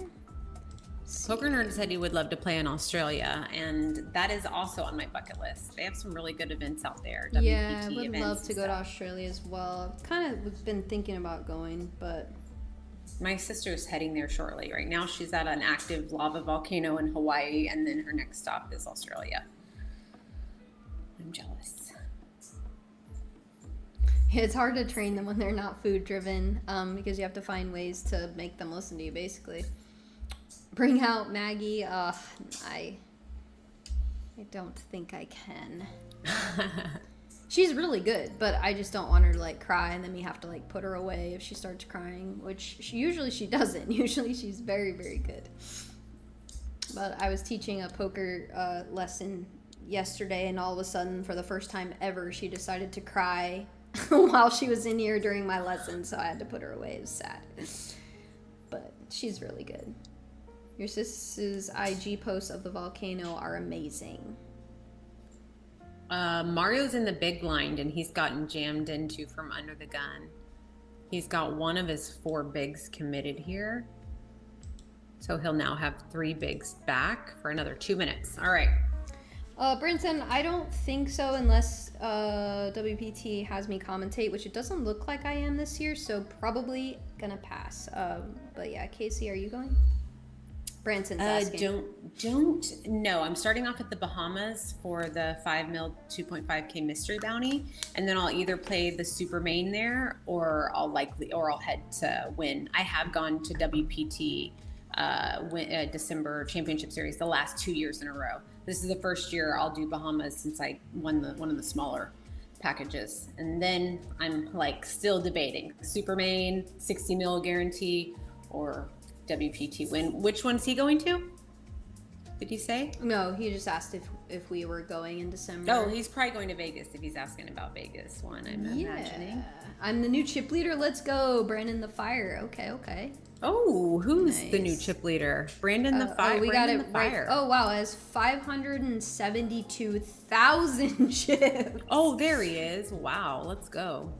That's huge. Oh, on the same table as East Coast Ariel, who has Perfect. 92K. All right. Awesome. And we got some Poker Now Plus members. Let's go. So Yeah, and guys, again, if you're new here and you're watching for the first time, please subscribe to Poker Now. If you're watching on my channel, wasn't supposed to be live on there, but please come on over to the Poker Now channel and please hit that sub button. It'd be awesome. Well, this is our first of many, so just working out all the kinks, and appreciate the smashing of the like and the subscribe for us. Yeah, and I think tonight's gone pretty smooth besides the Yes, beginning. initial. Which we got it rolling. So the top 10 in chips. Nice, Poker Nerd. Always have chips, my friend. You always got chips. Yeah, Brandon has piles. So what's life gonna look like until you leave for Bahamas? My mom's coming for Thanksgiving. Oh, nice. And really just enjoying being home and spending time with Rhett. Like my exercise routine gets really badly out of balance whenever I'm gone. Mm-hmm. So just looking forward to being able to be consistent, working on other Poker Now initiatives, and then enjoying Rhett, my son. Yeah, the no, gym. that's awesome. We could talk maybe a little bit about that. Of like, I mean, so like about a year and a half ago, I kind of really started to like not work out as much. I lost all my muscles, so now I've been kind of on like a let me bulk up and get my muscle back. and oh, aces for East Coast Ariel, nice.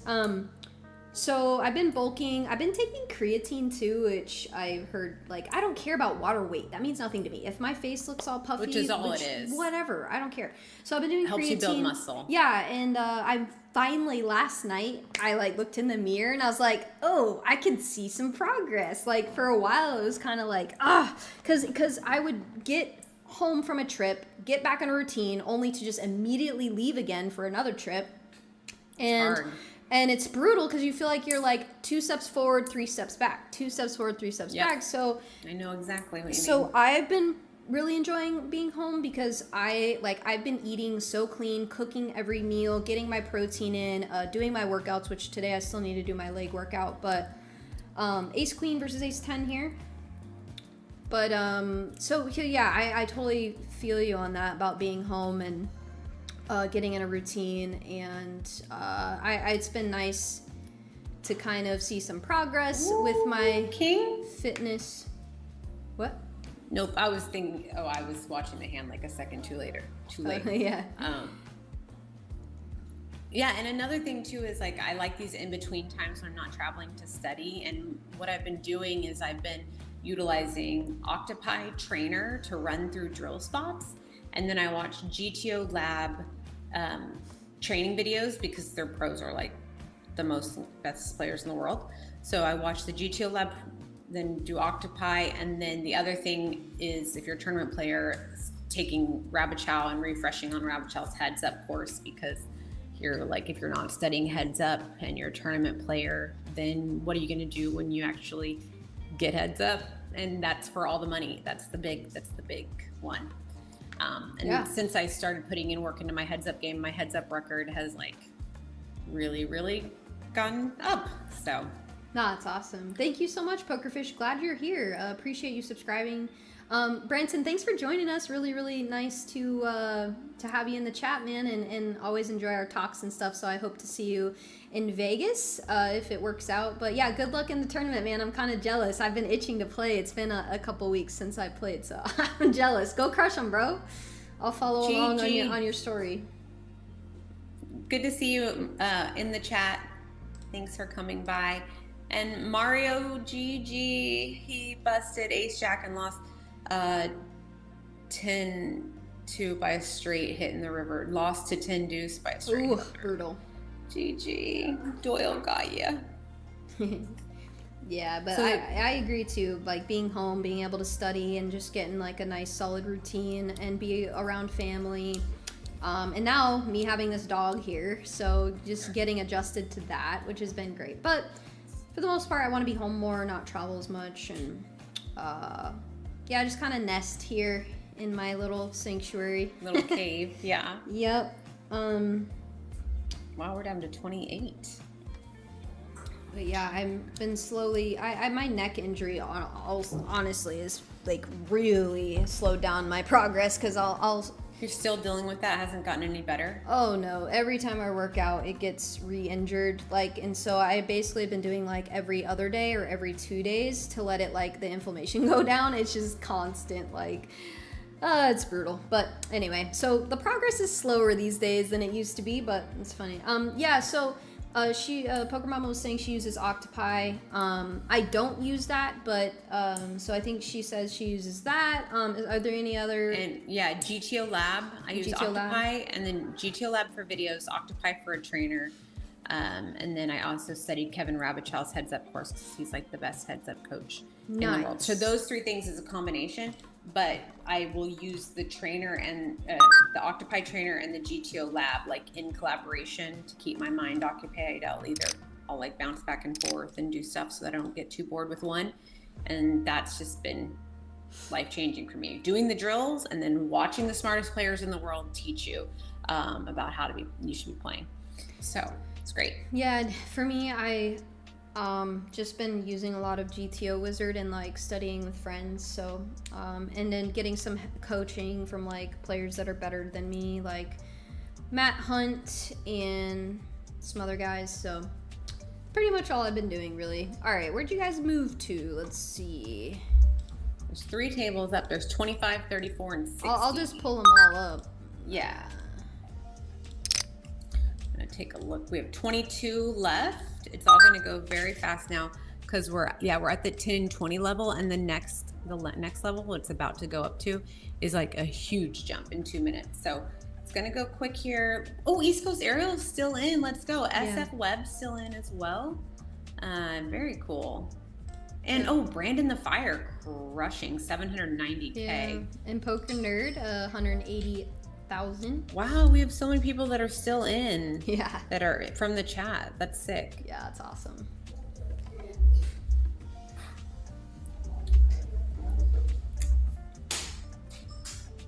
Shizen says they're in second place. Nice.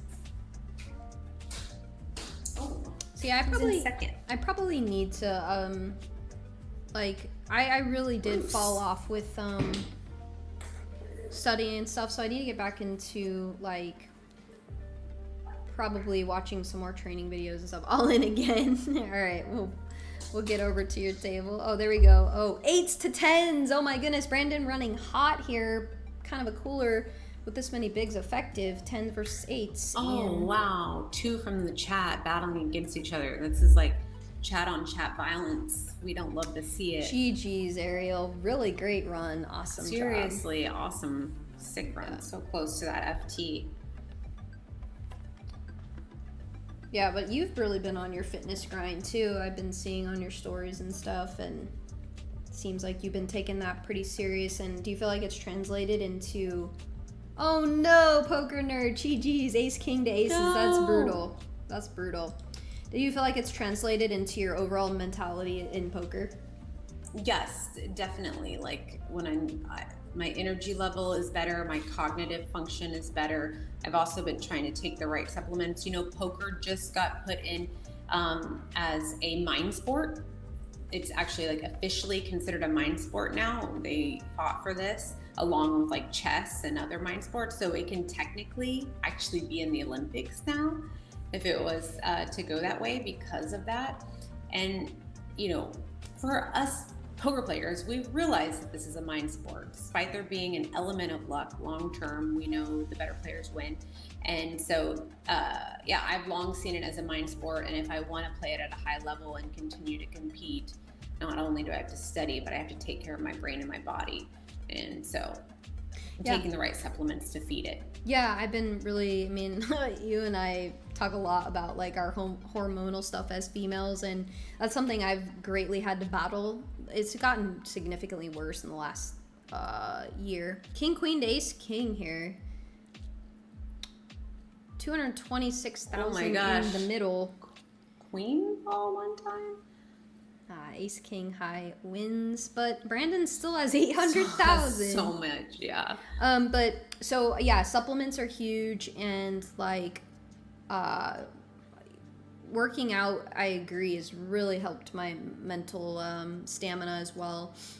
And being a night owl, I think, helps sometimes too, because like when everyone's getting tired, we're able to like stay up. And I don't know, are you a night owl? That was not lately. I used to be like, well, I guess no, the thing is, I'm still a night owl. I'm just no longer able to sleep in. Like, I wake up at 6 a.m. or 7 a.m. at the latest, no matter what, which can be really hard. Like when I was in Latin America, I just got back from Brazil and Panama, and the tournaments don't start until 2 p.m. And then like a lot of them start much later in the day. Are you able to like nap? Were you able to nap at all? What I started trying to do is not get my coffee in the morning and instead like eat breakfast and then try to lay back down. Yeah. This was very difficult, but oftentimes it doesn't work, and I just had to, push through. Yeah. And I mean, all right. Sounds good, Poker Nerd. Thank you so much. GG, Poker Nerd. Yeah. Thanks for joining us. I appreciate it. GG, East Coast Ariel too. Yeah. Good job, you guys. Great run. I'm a night owl who works early to bed by 2 or 3 and up by 6:55. Yeah, I don't know how you do that crap, Trev. That's like crazy. That's like my friend Ains too. Like he'll be up all night and get an hour and a half of sleep and go work a 14-hour shift or something. I don't understand you men. You men are freaking wild animals, I swear. Like I don't get it. I need my sleep. I need my sleep, but yeah, I've also like kind of started to reg tournaments a little bit later so I could sleep longer. So like I'm missing out on the early stages of the tournament, but I felt like it actually, for me personally, helped me stay clearer longer. Yeah. So obviously I would like to get to the point where I can just sit there and play the whole tournament and bag at 2 a.m. and play for 10 hours or whatever. But that's really taxing on your body. And Probably not very healthy for us either, really. I know there's been a little bit of chat about that on making tournament days shorter, which I would be a big fan of. I'm just not a fan of like starting them at 10 a.m. So, like neither. Noon's like perfect. Yeah, noon to like 8 p.m. Oh, that'd be a dream, you know, or like 2 to 10 p.m. even. But people aren't. We got another jam here. And we went up to the 40-80 level, so we're down to 2 tables as well. Okay. 2 tables down. Last I checked, 16, and then we've got 16 players. We've got an under the gun jam here. All right. Interesting. Did it get through? Not yet.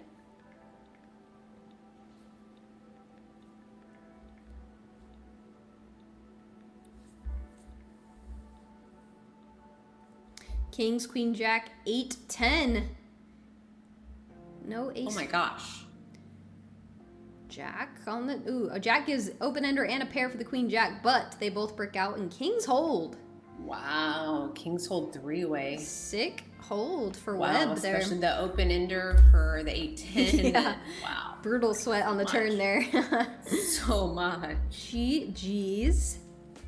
Brandon said, this is where every hand matters and this is where I run cold. Story of my life. I had 10% of the chips in play in 2 tournaments I played and just went so dead a couple weeks ago. I understand your pain. I understand it. Nope, not today, Brandon. You're going to run like fire. Yeah, there you go. Still have 873K. What is that good for? It's got to be... 11 bigs almost. Yeah, but it's also first in chips. He's still number 1 in chips, sick. Which is like even like a bigger indicator because these things are, everyone gets really shallow, so have to keep in mind. You had also mentioned like vibes earlier, and you were like, if you believe in that sort of thing, and it's like if you're not believing in that sort of thing at this point, then I think you're greatly missing out on a lot of factors. King 7, 10, 9, 2 hearts. The King 7's gonna win this one. And is that a double knockout? It is. Double knockout for Webb. The King. Wow. And just like that, we're down to... And Webb over $1 million in chips. 13.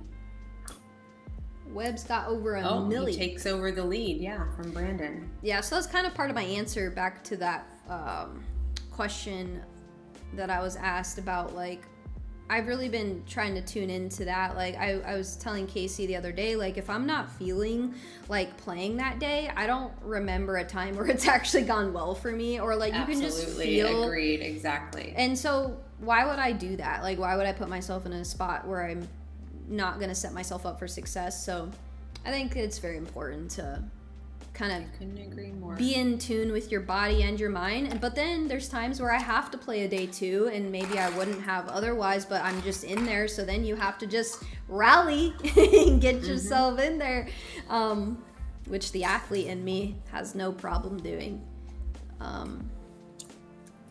having that mentality.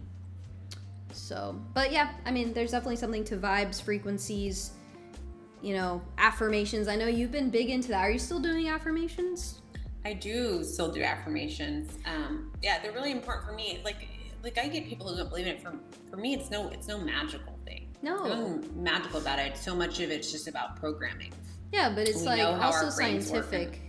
Yeah, exactly. That's what I mean. For me, it's like, this is science-based. We have to put good stuff in the brain. We have like tons of neurons and pathways in our brain, and if you're not feeding the right ones and you're feeding the wrong ones, then you know it's not going to end well for you. So yeah, I remember we'd be getting ready and like you'd be doing your makeup in our hotel room or something, and you'd just be like saying the affirmations out loud, and I'd be in the bathroom like doing my and you'd just be like chanting them, and I'm like, man, I should probably get in on this.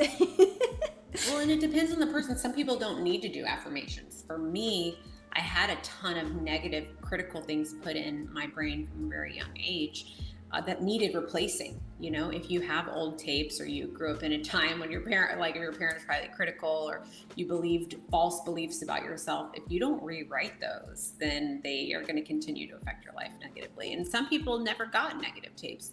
they only ever had people who believed in them and built them up and that sort of thing. And they might not need affirmations because everything in their brain already tells them that they're, amazing.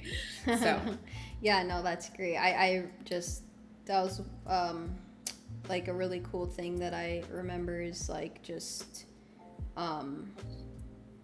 yeah, it's a really, really powerful thing, I feel like. And like, for me, like, I just always struggle with like self-confidence and self-doubt. So, even though like, my parents were probably very like, I joke that they cheered me on a little too much, like they made me get a big head about things, but no, my self-doubt. That's awesome. And now you like just always, you're like such a champion mindset, so that makes sense. We're also down to 10 people, so we're on the final table bubble here as well. Next person eliminated will bring us to our FT. So David says, how much of poker success is luck or skill? Well, luck versus skill. Well, here's the thing. You can get lucky in the short term, but the best players, like the cream is always going to rise to the top. So over time, skill always wins in poker. Oh my gosh, flop dead. Ace queen of spades going to take it. Pat says, what are some of the affirmations that you would say, KC? Money flows to me easily. There's so many. Let's see. I'm creating the life that I always dreamed of. I am loved. I am supported. The universe conspires in my favor. There's so many. Like, just everything that I want. If I want health, if I want a life of joy and happiness, then I just speak that is over and over and over again. I have like everything. Did I already say I have everything within me I need to succeed? That one is like a really good one for me. Just like a lot of that. Those are the top ones that come to my mind. But the everything I need within me to succeed is really important for me, because sometimes, especially when you're playing in a tough field and you're playing in a 10K and there's all these great people, you can start to psych yourself out. Aces to queen 10, and that brings us to our final table. Final table. Let's go. Congratulations to all our final tablists. The first ever Pokerface Ash Thanksgiving 500 free roll dual stream. Yeah, so I think first place is a $300 Amazon gift card.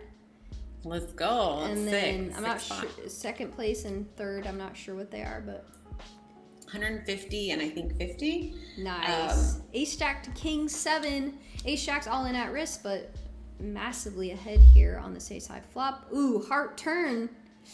Spicy. Can it hold? It does. So God gets the double up. Yeah, I think that you can easily psych yourself out and not play your A game because you're like unsure of spots. And you're like, oh, these guys know all these spots. They're going to know what I have. Everything I do is going to be wrong. My sizing, my this.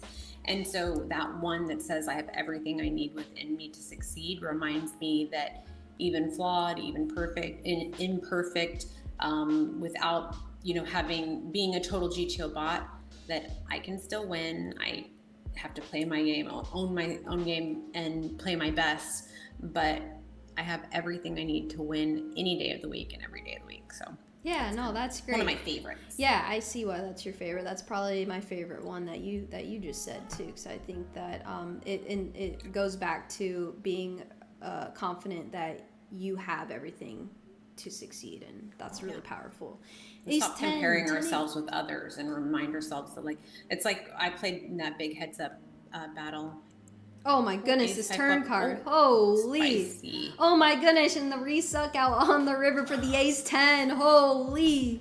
Oh, that was a spicy one. Woo. We say goodbye to HT 1000.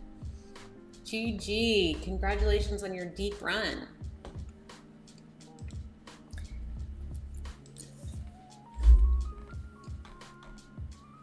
You can't hear the music, Ariel. But yeah, like when I was playing that big heads up tournament, the way I really thought about it and looked at it is that every one of these players was their own type of wizard, in terms of we had recreational players, but that had shown to do well in certain aspects. You had GTO players, you had field players, all of the different styles, and it's so easy to compare ourselves to other people. But you have to remember, just like a Pokemon card or whatever, you have your own special set of skills. And like, I'm not going to try to be like exactly like one of these guys. What are my biggest strengths? How can I utilize them to take advantage of this field? King Queen versus 5-3, all in. King high. And we say goodbye to another one. That's going to be down to 6 now. Yeah, I have imposter syndrome all the time. It'll come up for me in this poker world. So you just have to, like, I asked my mental poker coach, like, is it okay to look back on my successes as fuel when I need to pull confidence out of my ass? And he said, absolutely, of course it is.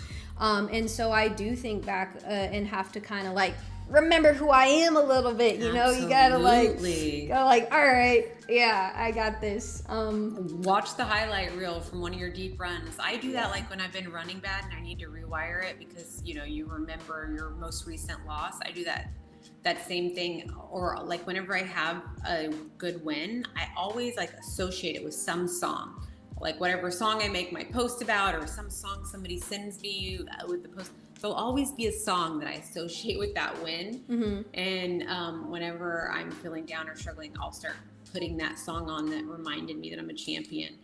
And sometimes I'll go back and watch the run. Like, but that's when I'm feeling, you know, negative or whatever. I gotta re-switch it. Yeah, and like, you know, you have, I think, 4 rings now.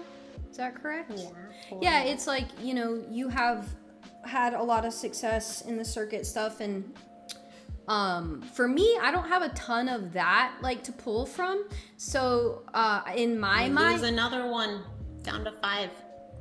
Yeah, 5 players left. So for me, I kind of have this like I still have so much to prove to myself, you know, like I haven't even had my biggest score yet. I haven't, you know, won a bunch of tournaments yet. So that like definitely kind of fuels my fire. So because I feel like I've definitely underperformed. I mean, variance and all, still like feel like I can underperforming. Yeah, I've seen it. I've been on the sidelines to watch this. I told her just the other day on a private conversation, I was like, if you ever just start running like normally, like the world better watch out. Well, I tell people, I'm like, so good. So good. I don't need to run good. I just need to run even, and I'll be okay. Exactly. All right, we got 2 all-ins here. Big blind is huge now. Ace-8 versus Jacks.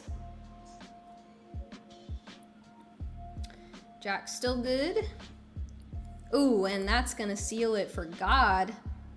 And Webb running hot here with the Jacks. Oh, GG God. Thank you so much for playing. GG's great run. Deep run. We are on the quote-unquote money bubble, I believe now. Yes, we are. All right, and Ross is gonna need some help. See if he takes his spot in the small blind here.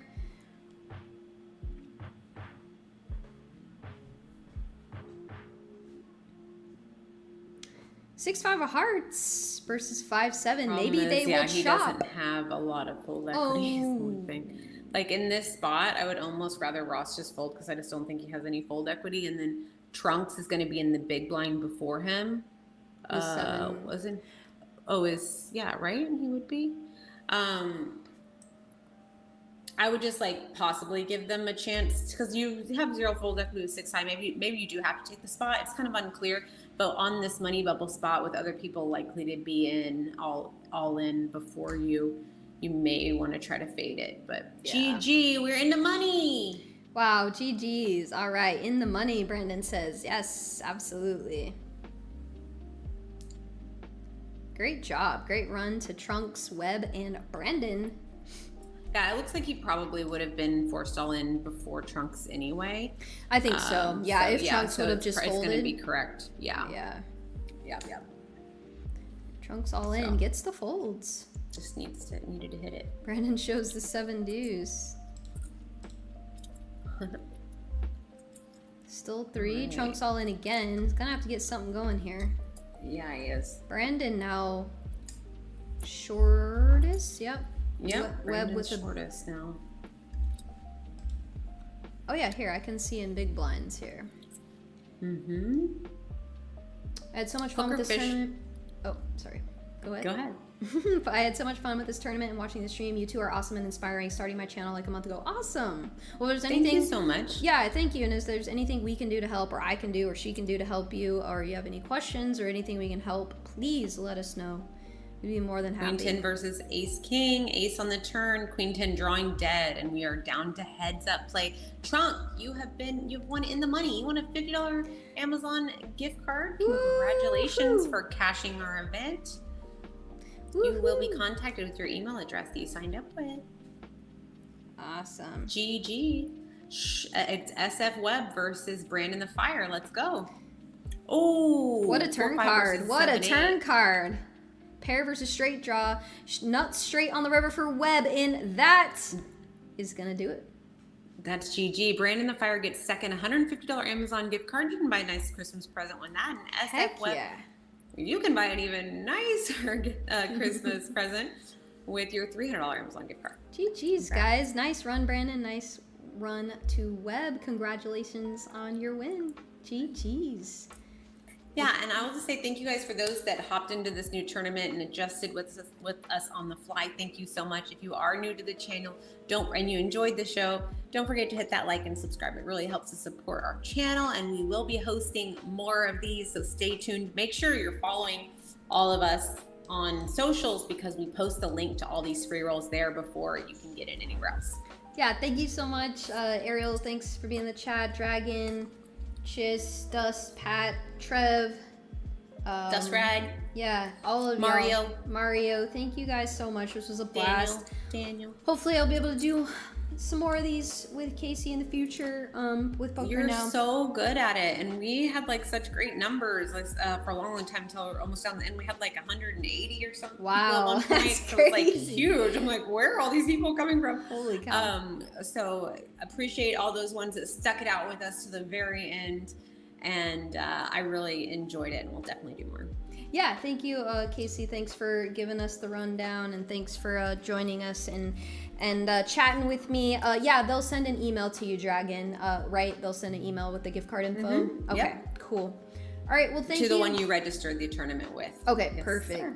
Well, thank you guys so much. Again, if you guys haven't, please subscribe to Poker Now. Do me a favor. If you're watching on my YouTube channel, please go over and just give them a quick like. Also, follow Poker Now and Casey, aka PokerMommaa, on Instagram, Twitter, YouTube, all that stuff.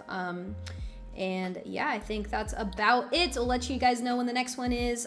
Join my Discord. I always post the link and you'll get a notification in there. And same with Casey. She'll post on all her stories and Twitter and all that. So anyway, thank you y'all. so much, Ashley. This was so fun. You did such a great job. So did you. If it wasn't for my snafu, everything would have gone off perfectly. Heck yeah. Well, we'll get it pristine next time. With no All issues. right. Love you. All right, love you, guys. chat. Thank you, guys. See y'all. Bye. Bye.